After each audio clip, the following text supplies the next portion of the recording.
There'll be people sitting there watching this right now and they will be able to name projects that just should have gone faster and have just been held up for years.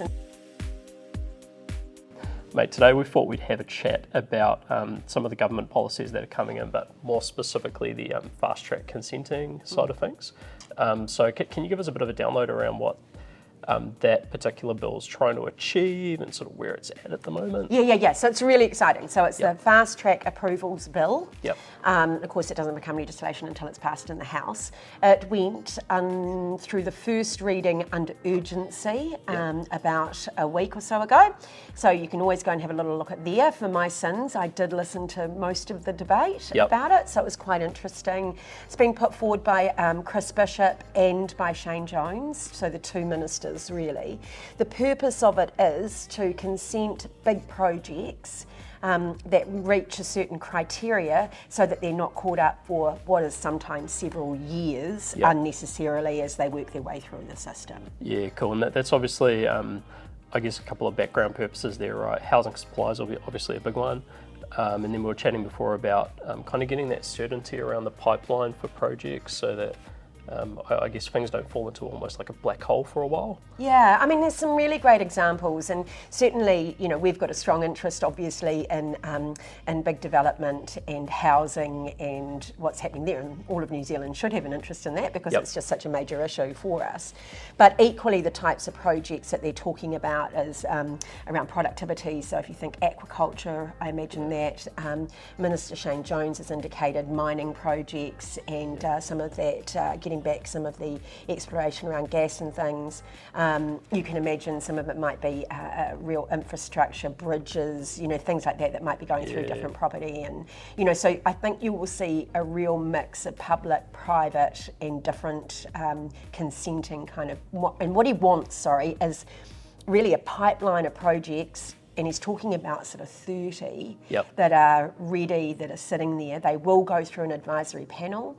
That takes about 6 months, and then the ministers themselves make the decision, and that's what's quite unusual. So that's like the key difference then, as opposed to, I guess, things getting thrown through maybe the Environment Court and getting stuck there for ages. So it's sort of fast track direct to decision making. And I mean, there's some controversy around it being the ministers, you know, but at the end of the day, they've been given a warrant and actually making some decisions I quite admire and respect. And there's some really good examples of how it did work. I mean, I know that when I was a minister, we put through a special piece of legislation to consent for the Anzac Memorial in Wellington. And that was because it was public land, private land, roading. It just had all of these components to it that would have taken years and years and years just to get to consenting.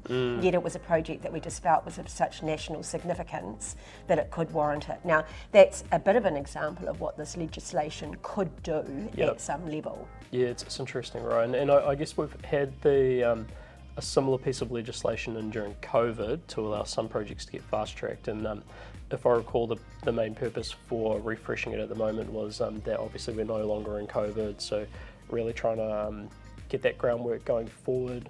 Is that correct? Yeah, and there's just, gosh, there'll be people sitting there watching this right now and they will be able to name projects that just should have gone faster and have just been held up for years. And there's, you know, from the ridiculous to the extreme. And, you know, the one that always springs to my mind is king salmon, and it's taken them several years to get consenting because they needed to, you know, move some of their farming practice out into colder, deeper water because it was warming, right? And the fish weren't growing at the same, and it wasn't all working. Well, we're not short of sea around us. It doesn't seem like it's, you know, it doesn't seem that difficult in my mind, and yet just by the Environment Court and others, it just has taken years and years and years for something that really could have potentially shut down that company.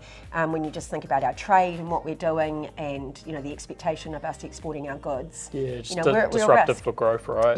But I also get excited, Chris, because I just think that, you know, once they really get it moving, you know, I've been concerned like everyone that we could lose our tradespeople to Australia. You know, we've got too many stop and start projects. Housing hasn't been taking off like we need it to and want it to. Especially these big scale projects, right? Like being able to just go, yep, cool, we're doing this. And we've got that genuine pipeline that's not disrupted is probably really important. Right? These people need to pay their mortgages and live a life as well, right? And when we are stopping and starting like we do, and we haven't got that pipeline of big projects, I think we're at real risk of losing them. Yeah, it's interesting, eh? And then if we sort of put the hat on of I guess a lot of our customers, which would be private companies with maybe some land that they want to do some development on, do you reckon that this bill will be their sort of saving grace to get them going, or? Yeah, for some of them. Yep. So, and it's not quite as simple as that, but there's always concerns around infrastructure around it and the cost councils as well as central government. But we know a lot of developers that are willing to take a lot of that cost themselves, that they can just get their projects underway. Yep. So I imagine that the ministers and the advisory expert advisory committee will be looking really closely at, additional costs that might go in. Are they really shovel ready? Is this consenting? And they will put an environmental bent over it. They should. We all love our country, and we don't want to see it decimated. But we also need a bit more common sense and a bit of speed. Yeah, I think that's correct. And then final question, right? What's our rough timeline from here? Yeah, look, they're talking about the bill actually it being in about June, the coming legislation. Yeah, okay, cool. So that's really quick, to be blunt. It is one that has gone to select committee, so it'll go through a process now, and people can put submissions into that. Then I think it's committee of the whole House when it goes back into Parliament to be debated again, where they might be describing some in more detail what some of those projects might be. Yeah, okay, cool. So something to watch, right? Exciting. Yeah, I'm just super excited. I think that there's real potential for it. I like that people are actually going to, put themselves on the line a bit, make some decisions, and get it moving. Yeah, sweet. Well, look, with that said, Paula, thanks for your time. Appreciate it, and we'll see you guys next time. Cool. Ciao.